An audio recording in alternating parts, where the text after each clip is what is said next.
एक गांव में 3 लड़के रहते थे, राम, श्याम और राजू। तीनों के पिता काफी अमीर थे। तीनों का बचपन बहुत अच्छे तरीके से गुजरा था। उनके माता पिता कभी भी उनकी कोई भी मांग को अनदेखा नहीं करते थे। राम के पिता सरपंच थे, श्याम के पिता एक कारोबारी थे और राजू के पिता एक किसान जमींदार थे। छोटी उम्र से ही उन सबको लाड़ प्यार ने ऐसा बना दिया था कि उनको ना तो मेहनत का पता था और ना ही उनको समय की परवाह थी। अक्सर वे सारा दिन बस घूमते रहते थे। नशे और अन्य भोग विलास में डूबे रहते थे, जिससे उनके गांव वाले भी दुखी थे। सरपंच और बड़े लोगों के बच्चे होने के कारण उनकी कोई शिकायत कर पाने की हिम्मत नहीं करता था, जिससे उनका मनोबल और बढ़ गया था। एक दिन उनके गांव में बहुत तेज बारिश हुई, जिससे सब लोगों को नुकसान हुआ, जिसमें इन तीनों के पिता भी थे।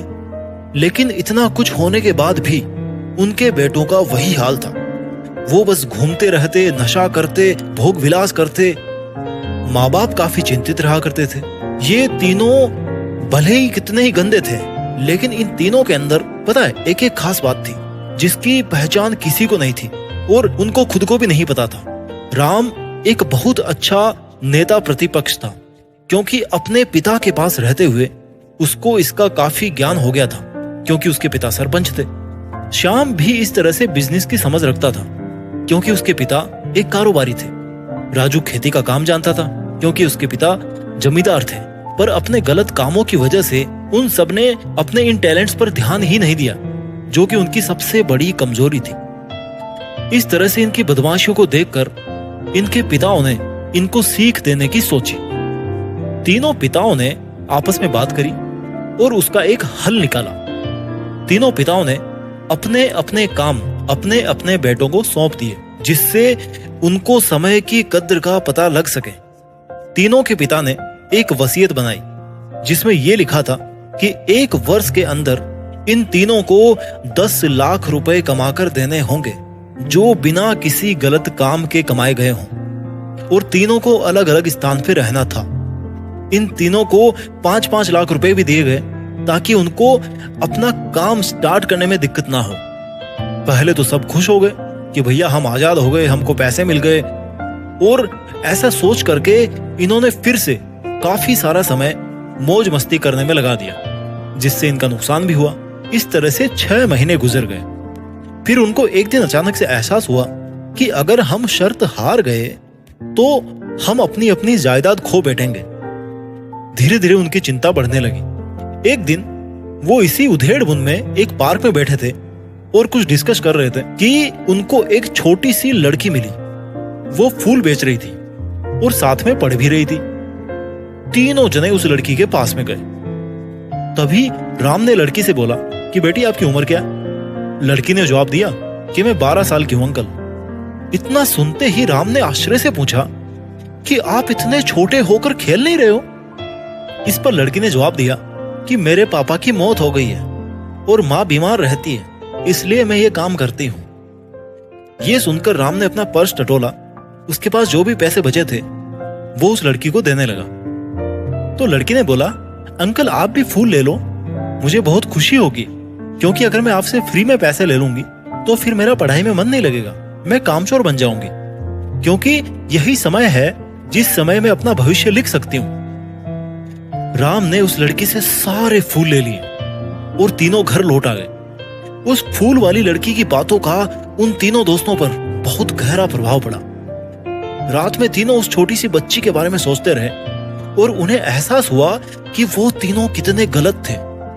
तीनों ही दोस्तों को एहसास हुआ कि उनके पास आज भी 6 महीने का समय है अपने पिता के दिए हुए काम को पूरा करने का और भविष्य बनाने का। इसी दौरान सबने सोचा कि अगर बचे हुए समय का सही उपयोग करें तो अभी भी बहुत कुछ किया जा सकता है। इस तरह से बाकी दोस्तों ने भी सोचा और दूसरे शहर में आकर काम तलाशने लगे।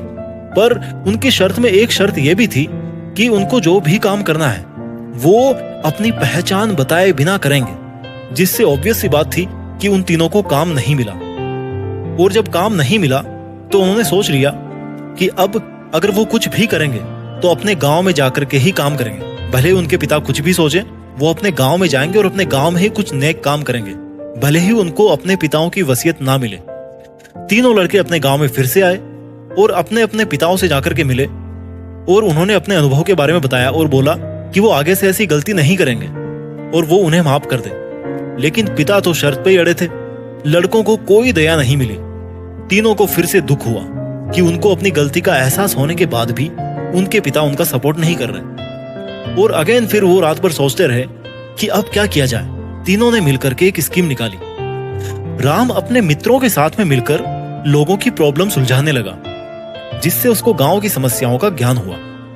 इसी तरह श्याम भी गांव के विकास के लिए नए नए तरीके सीख गया और राजू को किस्मों और बीजों का ज्ञान हो जाने से उसको काफी फायदा हुआ। तीनों ने मिलकर अपने बाकी पैसों को सही ढंग से सही जगह लगाकर गांव को एक नया रूप दे दिया। उनकी कड़ी मेहनत से गांव के लोग तो क्या, दूसरे शहरों के लोग भी उनकी तारीफ करने लगे। उनका गांव तरक्की करने लगा। नई तकनीकों के कारण हर वर्ग के लोगों से उनका जुड़ाव होने लगा और एक समय आने के बाद में उनके पिताओं ने भी उनको माफ कर दिया। इस तरह से दोस्तों, उन तीनों को समय की कीमत का अंदाजा हुआ कि पहले वो कितना समय बर्बाद कर रहे थे, लेकिन जब से उनको समय की कीमत का अंदाजा हुआ तब से उन्होंने समय वेस्ट नहीं किया और काम करके पैसा कमाया, नाम कमाया और ये सीखा कि ईमानदारी से जिंदगी कैसे जीते हैं। दोस्तों, इस वीडियो को बनाने का मुद्दा यही है कि आप सभी समय बर्बाद ना करें। समय बर्बाद करने के हजारों तरीके हैं, लेकिन आप ऐसा कोई तरीका चुनिए जो आपकी जिंदगी बदल दे, इस समाज की जिंदगी बदल दे, इस देश का भविष्य बदल दे। आई होप आपको ये स्टोरी अच्छी लगी होगी। अपना ख्याल रखिए और देश में खुद के नाम के साथ साथ दुनिया में भी देश का नाम कीजिए।